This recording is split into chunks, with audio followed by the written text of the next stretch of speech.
Selamat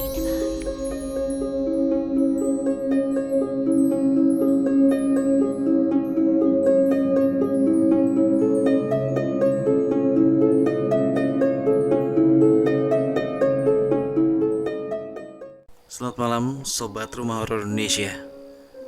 Malam hari ini saya akan membacakan sebuah cerita dengan judul Almarhumah Ibu.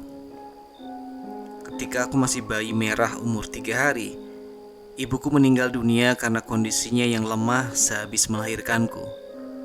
Aku dan kelima kakakku pun harus merelakan kepergiannya. Aku sendiri kemudian diangkat oleh orang tua asuh yang hingga kini amat menyayangiku. Bertahun-tahun aku terpisah dari keluargaku tanpa sepengetahuanku. Misteri ini baru terungkap ketika keluargaku di kampung memberi kabar bahwa nenekku sakit. Ibu dari ayahku sakit keras. Dengan sedikit tidak percaya, akhirnya kunyatakan aku bersedia pulang. Singkat cerita, sesampai di desa kelahiranku, aku disambut hangat oleh keluargaku. Mungkin sekian tahun terpisah, kini dipertemukan kembali, hingga sakit nenekku akhirnya sembuh juga atas kehadiranku. Setelah 3 hari di desa, aku diajak berziarah ke kuburan ibu dan kakekku. Setelah membersihkan sekitar pekuburan, aku membaca surat Yasin. Ketika itulah aku merasakan hal yang sangat aneh. Entah kenapa mataku terasa berat dan tidak bisa melihat sama sekali. Rupanya aku jatuh pingsan. Ketika siuman dan kubuka mataku, kulihat betapa indahnya suasana kamar tempatku berada. Banyak sekali benda-benda antik yang berkilauan. Bahkan tempat tidurku sendiri beralaskan permadani bercorak keemasan. Di mana ini? Batinku. Budi, sapa seorang yang entah dari mana telah ada di sampingku. Kupandangi orang yang ternyata sesosok laki-laki agak tua, namun rambutnya belum beruban, dengan umur berkisar 60-an tahun. Tidak usah takut nak, ucapnya kembali. Bapak siapa ya? Tanyaku. Aku adalah kakek dari pihak ibu kandungmu, jawabnya. Jadi, aku sudah mati? Tanyaku dengan sedikit khawatir. Belum. Dan lihatlah, itu ibumu berdiri di dekat pintu, ucap kakekku. Lalu kupandangi ibuku. Kulihat ada senyum di bibirnya dan sebening air mata di pipinya. Ia mendekatiku dan mengusap rambutku. Bu, ucapku sedikit bergetar karena haru. Aku mencoba menerima kenyataan hidupku, walau aku sangat bingung. Kenapa aku bisa bersama dengan mereka yang sudah lama tiada? Dan aku merasakan dekapan hangat dari orang yang sangat merindukanku. Kemudian aku bertanya dalam kebisuan yang terjadi dengan rasa haru itu. Bu, seandainya aku masih hidup, kenapa aku berada di tempat ini? Tanyaku. Kamu gak usah takut anakku. Kami membawamu ke sini untuk bersama kami, jawab ibuku. Tapi apakah aku akan mati sebelum ajalku? Tanyaku. Sudahlah, aku harap kamu bisa menyesuaikan diri nak, jawab ibu. Aku tak bisa menolak dan entah kenapa aku menuruti begitu saja keinginan mereka. Singkat cerita, sudah berhari-hari aku berada bersama almarhumah ibu dan kakekku. Entah di alam apa. Ku coba mengamati keadaan alam di sekitarku. Kulihat bukit-bukit yang membentang luas dan aku merasakan sangat nyaman. Aku melupakan keadaanku sesungguhnya. Rasanya aku belum pernah melihat pemandangan alam seperti ini sebelumnya. Begitu menyenangkan.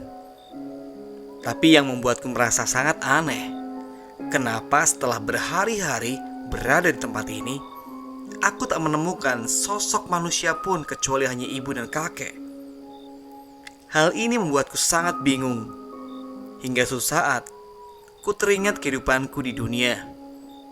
Tanpa sengaja aku mendengar bisikan bahwa aku harus pulang. Tetapi bisikan itu hilang begitu saja. Aku ingin pulang. Tapi jalan mana yang harus kutempuh untuk bisa pulang, batinku? Ketika batinku berkecamuk sedemikian, tanpa sengaja aku dengar percakapan ibu dan kakek. Sepertinya telah terjadi sebuah keributan. Ku dengar kakek menyebut nama ibuku, Ratih. Ratih, kita harus memulangkan Budi ke alamnya, karena ini bukan alam untuk dia, tegas kakekku. Ayah, aku tak bisa melepaskan Budi, karena aku tak ingin anak itu diasuh oleh orang yang bukan dari keluarga kita, jawab ibuku dengan nada memelas. Sempat kulihat ibu menangis. Aku tidak mengizinkanmu untuk menahan Budi, kata kakekku dengan kasar. Tangis ibu semakin pilu, sampai akhirnya kakek memanggilku. Kakek kemudian menarik tanganku, mengajakku pergi.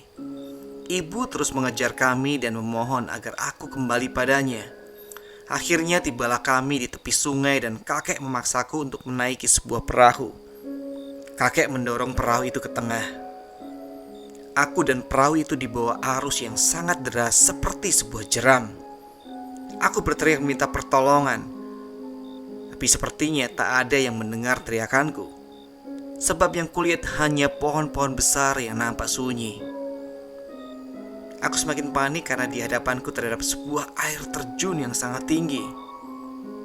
Akhirnya aku hanya bisa pasrah. Air terjun itu melemparku ke bawah, dan kurasakan tubuhku lemas, tak bisa berbuat apa-apa. Seketika itu pula mataku terasa berat. Semakin lama pandanganku berubah gelap.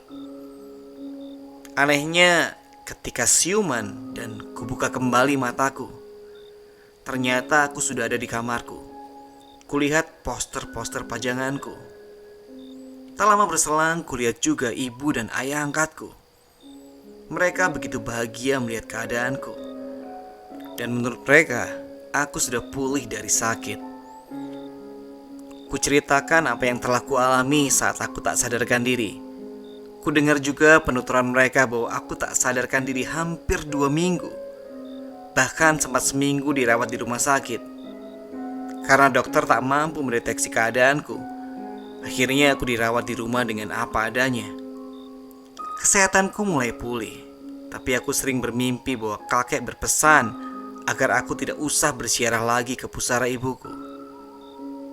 Entah kenapa, aku tak tahu jawabannya. Aku hanya bisa berdoa kepada Tuhan agar ibu dan kakekku diberi ketenangan. Aku berharap agar Tuhan selalu memberi jalan yang terbaik buatku, walaupun aku bingung apa yang terjadi padaku. Oke sobat Rumah Horor Indonesia, itu cerita kita untuk malam hari ini. Sampai bertemu di cerita selanjutnya. Selamat malam, selamat beristirahat.